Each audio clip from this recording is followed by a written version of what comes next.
d'absence ñu gëj la gis loolu public bi gëj la gis retour sur scène nga choisir Musée Civilisation Noire pourquoi ce choix d'abord et naka nga def bi nga gisee public bi.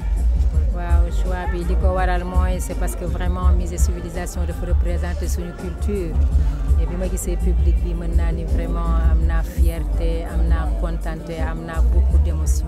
macha allah. alors Sœur tey bi nga duggee lan moo la gën a impressionné rawatina bi nga demee ba kott sa yaay. waaw li nga xam ne moo ma gën a impressionné mooy public bi vraiment nu ñu ñëwee couche sociale yëpp ñëw en masse ñëw wuy si ma ak ñoo xamante ni nii faruñu sax di génn généralement mais ñëpp génn rek. ngir sagal ma ngir taxawu ma loolu nekk na loo xam ne lu rëy ci man la vraiment. alors sa entrée tey concert lan lañ mën a xaar si. waaw ñu ngi pare yeneen i date yoo xamante ne nii yu am solo la ci yeneen i réew incha allah. sa entrée nga ñëw ak beneen facette yor piano nga def lu extraordinaire première fois ñu gis ko. waaw parce que artiste pour man da nga war a jàng ndax ak expérience bu mës a am at yoo mën a am jàng du wees.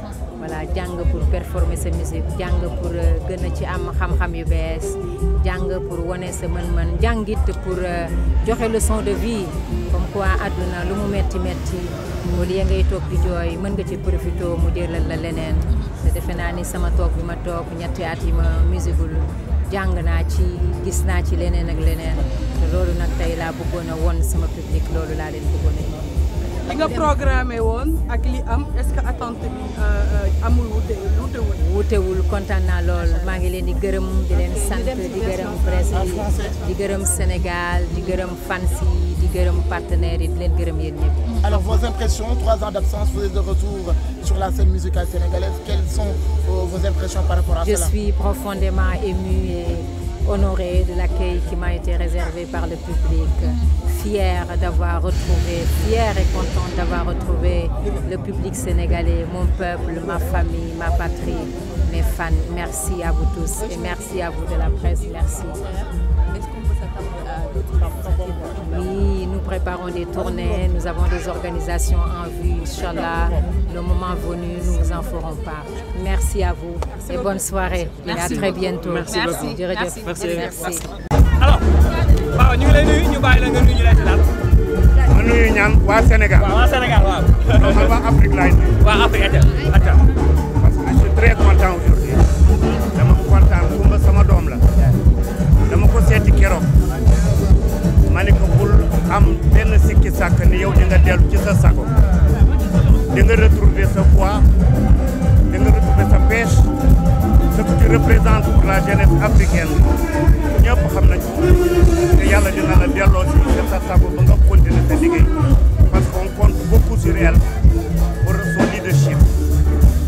nee naa ko lii mënut a ñàkk en 2006 dama feebaroon tàggi sax def nañ ma ko fii ci biir Sénégal pendant 6 mois dem ba ni sama voix macha allah dafa nekkoon nekkatu ko mënatul sax way mais yàlla dellu sama sago ba ma def yeneen ba def Black Panther donc je lui ai dit de prendre son courage à 2 mains de savoir que le Sénégal et le continent africain ont besoin de Coumba Gawlo ont besoin de son leadership te inchallah rabbi yàlla dina ko jàppale. macha allah naka nga gisee boo am tey bi nga yëgee ci scène bi.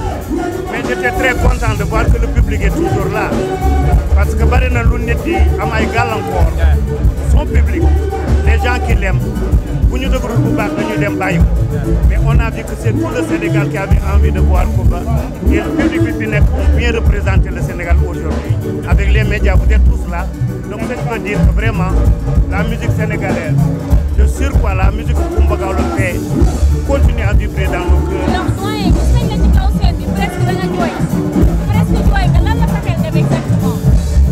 non dama jaaxle woon bi ma déggee ne Coumba dafa feebar d'abord parce que la santé moom mooy l'aîné de la richesse boo demee ba nga perdre sa santé en tant qu'artiste soo moytuwul da ngay anxieux da ngay jaaxle da ngay stressé mais nag bi ma yegg sur la scène ma gis Coumba Gawlo déglu voix bi xam ne voix